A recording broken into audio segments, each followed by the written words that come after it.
Hi hello ನಮಸ್ಕಾರ, ಹೇಗಿದ್ದೀರಾ? ಎಲ್ಲರೂ ಚೆನ್ನಾಗಿದ್ದೀರಾ ಅಂತ ಅನ್ಕೊಂಡಿದ್ದೀನಿ. ಸ್ವಾಗತ ಸುಸ್ವಾಗತ ನನ್ನ ಈ ಒಂದು ಹೊಸ ವಿಡಿಯೋಗೆ. ಈ ಒಂದು ನನ್ನ ಯೂಟ್ಯೂಬ್ ಚಾನಲ್ದಲ್ಲಿ ಇದು ಮೊದಲನೇ ಟ್ರೇಡಿಂಗ್ ವಿಡಿಯೋ ಆಗಿರುತ್ತೆ. ಸೊ ಅದಕ್ಕೆ ಏನಾದರೂ ತಪ್ಪುಗಳಾಗಿದ್ರೆ ಕ್ಷಮಿಸಿ ಅಂತ ಹೇಳ್ತಾ, ಈ ಒಂದು ನನ್ನ ಯೂಟ್ಯೂಬ್ ಚಾನಲ್ದಲ್ಲಿ ನನ್ನ ಒಂದು ಟ್ರೇಡಿಂಗ್ ಜರ್ನಿಯ ವಿಡಿಯೋಗಳನ್ನು ಅಪ್ಲೋಡ್ ಮಾಡ್ತಾ ಇರ್ತೀನಿ. ಸೊ ಅದಕ್ಕೆ ಈ ಒಂದು ನನ್ನ ಯೂಟ್ಯೂಬ್ ಚಾನಲ್ನ ಯಾರು ಸಬ್ಸ್ಕ್ರೈಬ್ ಮಾಡಿಲ್ಲ ಅಂದರೆ ಸಬ್ಸ್ಕ್ರೈಬ್ ಮಾಡಿ, ಈ ಒಂದು ವಿಡಿಯೋನ ಲೈಕ್ ಮಾಡಿ, ಶೇರ್ ಮಾಡಿ, ಸಬ್ಸ್ಕ್ರೈಬ್ ಮಾಡಿ ಮತ್ತು ಬೆಲ್ ಐಕನ್ ಒತ್ತೋದನ್ನ ಮರಿಬೇಡಿ ಅಂತ ಹೇಳ್ತಾ, ಸೊ ಮತ್ತೆ ಬನ್ನಿ ವಿಡಿಯೋನ ಸ್ಟಾರ್ಟ್ ಮಾಡೋಣ. ಸೊ ನನ್ನ ಈ ಒಂದು ಟ್ರೇಡಿಂಗ್ ಜರ್ನಿನ ಹೇಳಬೇಕಂದ್ರೆ, ನಾನು ಟ್ರೇಡಿಂಗ್ ಸ್ಟಾರ್ಟ್ ಮಾಡಿದ್ದು 2025 ಸ್ಟಾರ್ಟ್ ಮಾಡಿದೆ. ಸೊ ಅವಾಗ ಒಂದು 3 ತಿಂಗಳು ಟ್ರೇಡ್ನ ಮಾಡಿ ಮತ್ತೆ ಬಿಟ್ಟಿದೆ, ಅಂದ್ರೆ ಟ್ರೇಡ್ನ ಮಾಡೋದನ್ನ ಸ್ಟಾಪ್ ಮಾಡಿದೆ. ಯಾಕಂದ್ರೆ ಅವಾಗ ಯಾವುದೇ ಒಂದು ನಾಲೆಜ್ ಇಲ್ದೇನೆ ಟ್ರೇಡ್ನ ಮಾಡ್ತಿದ್ದೆ. ಅದಕ್ಕೆ ಅವಾಗ ಈ ಒಂದು ಟ್ರೇಡಿಂಗ್ ನಲ್ಲಿ ತುಂಬಾ ಅಂದ್ರೆ ಬಿಗ್ ಲಾಸ್ನ ಮಾಡ್ಕೊಂಡೆ. ಹೌದು, ಅವಾಗ ಯಾವುದೇ ಒಂದು ಡಿಸಿಪ್ಲಿನ್ ಇಲ್ಲ ಮತ್ತು ಪೇಷನ್ಸ್ ಇಲ್ದೇನೆ ಸುಮ್ಮನೆ ಹೇಗೆ ಬರ್ತೋ ಹಾಗೆ ಟ್ರೇಡ್ನ ಮಾಡ್ತಿದ್ದೆ. ಸೊ ಅದಕ್ಕೆ ಒಂದು ಬಿಗ್ ಲಾಸ್ ಆಯಿತು ನನಗೆ. ಸೊ ಅವಾಗ 2 ತಿಂಗಳು ಅಥವಾ 3 ತಿಂಗಳನ್ನ ಒಂದು ಟ್ರೇಡಿಂಗ್ನ ಮಾಡಿದೆ. ಸೊ ಟ್ರೇಡಿಂಗ್ ಅಂದರೆ ಯಾವ ರೀತಿ ಅಂದರೆ ಇನ್ವೆಸ್ಟ್ಮೆಂಟ್ ಅಲ್ಲ, ಸೊ ಇಕ್ವಿಟಿ ಟ್ರೇಡ್ನ ಮಾಡ್ತಾ ಇದ್ದೆ. ಸಿಂಪಲ್ ಆಗಿ ಹೇಳ್ಬೇಕಂದ್ರೆ ಒಂದು ಸ್ಟಾಕ್ನ ತಗೊಳ್ಳೋದು ಮತ್ತು ಅದನ್ನ ಮಾರೋದು ಈ ರೀತಿಯಾಗಿ ಮಾಡ್ತಿದ್ದೆ. ಅದು ದಿನ ಅಂದರೆ ಇಂಟ್ರಾಡೇ ಮೂಲಕ ಮಾಡ್ತಾ ಇದ್ದೆ. ಸೊ ಒಂದೇ ದಿನದಲ್ಲಿ ತಗೋದು ಮತ್ತು ಒಂದೇ ದಿನದಲ್ಲಿ ಮಾರೋದು, ಈ ಥರ ಅಂದರೆ ಇಕ್ವಿಟಿ ಟ್ರೇಡಿಂಗ್ನ ಮಾಡ್ತಾ ಇದ್ದೆ. ಅದು ಒಂದು ಯಾವ ರೀತಿ ಇರುತ್ತೆ ಅಂತ ಈ ಒಂದು ವಿಡಿಯೋದಲ್ಲಿ ಎಕ್ಸ್ಪ್ಲೇನ್ ಮಾಡೋಕ್ಕೆ ಟ್ರೈ ಮಾಡ್ತೀನಿ. ಈ ಒಂದು ವಿಡಿಯೋದಲ್ಲಿ ಏನಾದರೂ ವಾಯ್ಸ್ನಲ್ಲಿ ಮತ್ತು ಏನಾದರೂ ಎಕ್ಸ್ಪ್ಲನೇಷನ್ ಮಾಡೋದ್ರಲ್ಲಿ ತಪ್ಪಿದ್ರೆ ಕ್ಷಮಿಸಿ ಅಂತ ಹೇಳ್ತೀನಿ. ಯಾಕಂದರೆ ಇದು ನನ್ನ ಮೊದಲನೇ ವಿಡಿಯೋನ ಮಾಡ್ತಾ ಇದ್ದೀನಿ ಈ ರೀತಿಯಾಗಿ. ಸೊ ಮೊದಲೇ ಹೇಳಿದಾಗೆ ಮೊದಲು 2-3 ತಿಂಗಳ ಟ್ರೇಡ್ನ ಮಾಡಿ ಲಾಸ್ನ ಮಾಡ್ಕೊಂಡು ಮತ್ತೆ ಟ್ರೇಡ್ನ ಮಾಡೋದನ್ನ ಸ್ಟಾಪ್ ಮಾಡಿದೆ. ಸೊ ಮತ್ತೆ ಈ ಒಂದು 2026ರಲ್ಲಿ ಟ್ರೇಡಿಂಗ್ನ ಮಾಡ್ಬೇಕಂತ ಸ್ಟಾರ್ಟ್ ಮಾಡಿದ್ದೀನಿ. ಈ ನನ್ನ ಒಂದು ಟ್ರೇಡಿಂಗ್ ಜರ್ನಿಗೆ ನಿಮ್ಮೆಲ್ಲರ ಸಪೋರ್ಟ್ ಬೇಕಂತ ಕೇಳ್ತಾ ಇದ್ದೀನಿ. ಸೊ ಅದಕ್ಕೆ ಏನೋ ಒಂದು ಚಾನಲ್ಗೆ ಯಾರು ಸಬ್ಸ್ಕ್ರೈಬ್ ಮಾಡಿಲ್ಲ ಅಂದರೆ ಸಬ್ಸ್ಕ್ರೈಬ್ ಮಾಡಿ, ಈ ಒಂದು ವಿಡಿಯೋನ ಲೈಕ್ ಮಾಡಿ, ಶೇರ್ ಮಾಡಿ ಮತ್ತು ಸಬ್ಸ್ಕ್ರೈಬ್ ಮಾಡಿ, ಬೆಲ್ ಐಕನ್ ಒತ್ತೋದನ್ನ ಮರಿಬೇಡಿ ಅಂತ ಹೇಳ್ತಾ, ಸೊ ವಿಡಿಯೋನ ಸ್ಟಾರ್ಟ್ ಮಾಡೋಣ ಬರ್ರಿ. ಸೊ ಮತ್ತೆ ಈ ಒಂದು ನನ್ನ ಟ್ರೇಡಿಂಗ್ ಜರ್ನಿನ ಹೇಗೆ ಸ್ಟಾರ್ಟ್ ಮಾಡಿದೆ ಅಂತ ಹೇಳಬೇಕಂದ್ರೆ, ಸೊ 2-3 ತಿಂಗಳಾದ್ಮೇಲೆ ನಾನು ಟ್ರೇಡಿಂಗ್ ಮಾಡೋದು ಬಿಟ್ಟು ವಿಡಿಯೋನ ನೋಡೋಕ್ಕೆ ಸ್ಟಾರ್ಟ್ ಮಾಡಿದೆ. ಸೊ ಟ್ರೇಡಿಂಗ್ ಹೇಗೆ ರೀತಿ ಇರುತ್ತೆ, ಕ್ಯಾಂಡಲ್ ಸ್ಟಿಕ್ ಹೇಗೆ ವರ್ಕ್ ಆಗುತ್ತೆ, ಸಪೋರ್ಟ್ ರೆಸಿಸ್ಟೆನ್ಸು, ಈ ಥರ ವಿಡಿಯೋನ ನೋಡಿ, ಅಂದರೆ 100% ಅಂತೂ ಯಾರೂ ಆ್ಯಕ್ಯುರೇಟಾಗಿ ಇರೋದಿಲ್ಲ. ಸೊ ಅದರಲ್ಲಿ ಒಂದು 10-20% ಅಷ್ಟೇ ನಾನು ಕಲ್ತಿದ್ದೀನಿ ಅಂತ ಅಂದ್ಕೊಂಡಿದ್ದೀನಿ. ಇದರ ಒಂದು ಬೇಸ್ ಮೇಲೆ ಮತ್ತೆ ನಾನು ಒಂದು ಟ್ರೇಡಿಂಗ್ನ ಸ್ಟಾರ್ಟ್ ಮಾಡಿದ್ದೇನೆ. ಈ ಒಂದು ಟ್ರೇಡಿಂಗ್ ಜರ್ನಿನಲ್ಲಿ ಮೇನ್ ಇಂಪಾರ್ಟೆಂಟ್ ಆಗಿರೋದು ಡಿಸಿಪ್ಲಿನ್ ಮತ್ತು ಪೇಷನ್ಸು. ಇದು ಮುಖ್ಯವಾಗಿ ಇರಲೇಬೇಕು. ಸೊ ಇದಿಲ್ಲದೆ ಹುಚ್ಚರಿಗತಿಯಾಗಿ ಟ್ರೇಡ್ನ ಮಾಡೋಕ್ಕೆ ಆಗೋದಿಲ್ಲ. ಸೊ ಅದು ಹಾಗೆ ಮಾಡಿದರೆ ಲಾಸೇ ಆಗುತ್ತೆ. ಸೊ ನಿಮ್ಗೆ ಇನ್ನೊಂದು ಹೇಳಬೇಕಂದ್ರೆ, ನನಗೆ ಸರಿಯಾಗಿ ಮಾತಾಡೋಕ್ಕೆ ಬರ್ತಾ ಇಲ್ಲ ಅಂತ ಅನ್ಕೋಬೇಡಿ. ಸೊ ನಾನು ಬಂದುಬಿಟ್ಟು ಉತ್ತರ ಕರ್ನಾಟಕದವು.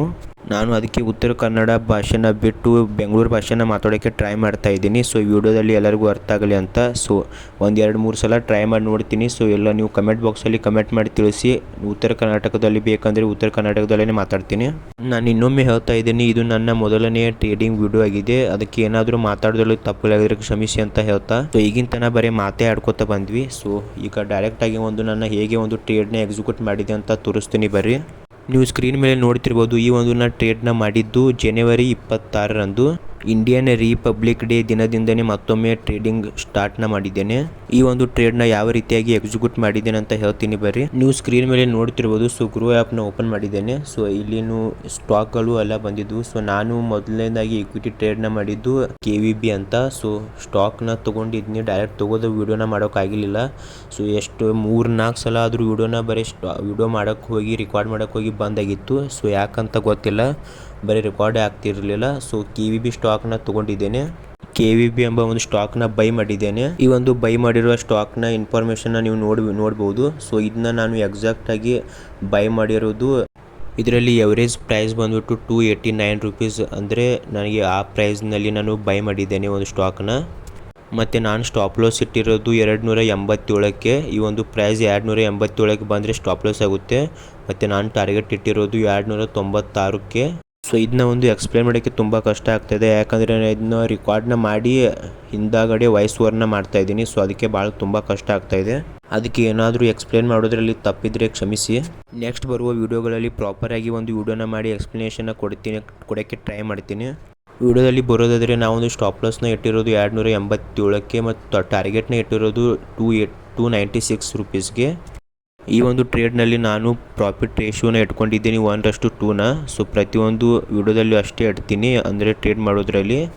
ಅಂದರೆ ಎಕ್ಸಾಂಪಲ್ನ ಕೊಡೋದಾದರೆ, ನಾನು 10 ರೂಪಾಯಿ ಒಂದು ಶೇರ್ನ ಬೈ ಮಾಡಿದ್ದೇನೆ ಅಂದರೆ, ಸೊ ನನಗೆ ಲಾಸ್ ಆದರೆ 1 ರೂಪಾಯಿ ಲಾಸ್ ಆಗುತ್ತೆ, ಪ್ರಾಫಿಟ್ ಆದರೆ 2 ರೂಪಾಯಿ ಪ್ರಾಫಿಟ್ ಆಗುತ್ತೆ. ಈ ಒಂದು ಟ್ರೇಡ್ನಲ್ಲಿ ಈ ಒಂದು ಸ್ಟಾಕಿನ 50 ಶೇರ್ನ ತೊಗೊಂಡಿದ್ದೀನಿ, ಬೈ ಮಾಡಿದ್ದೀನಿ. ಇದರಲ್ಲಿ 3 ಪಾಯಿಂಟ್ ಮಾರ್ಕೆಟ್ ಕೆಳಗೆ ಇಳಿತಂದರೆ ನನ್ನ ಒಂದು ಸ್ಟಾಪ್ ಲಾಸ್ ಹಿಟ್ ಆಗುತ್ತೆ, ಮತ್ತು 6 ಪಾಯಿಂಟ್ ಮೇಳಕ್ಕೆ ಹೋಯ್ತಂದರೆ ನನಗೆ ಒಂದು ಪ್ರಾಫಿಟ್ ಆಗುತ್ತೆ. ಕೊನೆಗೆ ಈ ಒಂದು ವಿಡಿಯೋದಲ್ಲಿ ನನಗೆ ಈ ಒಂದು ಟ್ರೇಡ್ನಲ್ಲಿ ಪ್ರಾಫಿಟ್ ಆಯ್ತಾ ಲಾಸ್ ಅಂತ ಕೇಳಿದರೆ, ಸೊ ಈ ಒಂದು ನನ್ನ ಟ್ರೇಡ್ನಲ್ಲಿ ಪ್ರಾಫಿಟ್ ಆಯಿತು. ಸೊ ಹೌದು, ಈ ಒಂದು ಸ್ಟಾಕ್ನ 50 ಶೇರ್ನ ತೊಗೊಂಡಿದ್ದೆ ಮೇಗ್ ಹೋಗುತ್ತೆ ಅಂತ. ಸೊ ಮೇಗ್ ಹೋಯಿತು, ನಾನು ಅಂದ್ಕೊಂಡಂಗೆ ಈ ಒಂದು ಸ್ಟಾಕ್ ಮೇಗ್ ಹೋಯಿತು, ನನಗೆ ಪ್ರಾಫಿಟ್ ಆಯಿತು. ಈ ಒಂದು ಟ್ರೇಡ್ನಲ್ಲಿ ಅರೌಂಡ್ ನನಗೆ 315 ರೂಪಾಯಿ ಪ್ರಾಫಿಟ್ ಆಯಿತು. ಸೊ ಈ ಒಂದು ವಿಡಿಯೋದಲ್ಲಿ ಇಷ್ಟೇ. ಈ ಒಂದು ವಿಡಿಯೋ ಸರಿಯಾಗಿ ಆಗಿಲ್ಲ ಅಂತ ಗೊತ್ತು. ನೆಕ್ಸ್ಟ್ ವೀಡಿಯೋಸ್ಗಳನ್ನು ಇದಕ್ಕಿಂತ ಬೆಟರ್ ಮಾಡೋಕ್ಕೆ ಟ್ರೈ ಮಾಡ್ತೀನಿ ಅಂತ ಹೇಳ್ತಾ ಈ ಒಂದು ವಿಡಿಯೋನ ಇಲ್ಲಿ ಎಂಡ್ ಮಾಡೋಕ್ಕಿಂತ ಮುಂಚೆ ಇನ್ನೂ ನನ್ನ ಚಾನಲ್ಗೆ ಯಾರು ಸಬ್ಸ್ಕ್ರೈಬ್ ಮಾಡಿಲ್ಲ ಅಂದರೆ ಸಬ್ಸ್ಕ್ರೈಬ್ ಮಾಡಿ, ಲೈಕ್ ಮಾಡಿ, ಶೇರ್ ಮಾಡಿ ಅಂತ ಹೇಳ್ತಾ ಮತ್ತೆ ನಾನು ಬರ್ತೀನಿ ಮುಂದಿನ ಒಂದು ಟ್ರೇಡಿಂಗ್ ವಿಡಿಯೋದಲ್ಲಿ. ಸ್ವಲಿತನ ಬಾಯ್ ಬಾಯ್.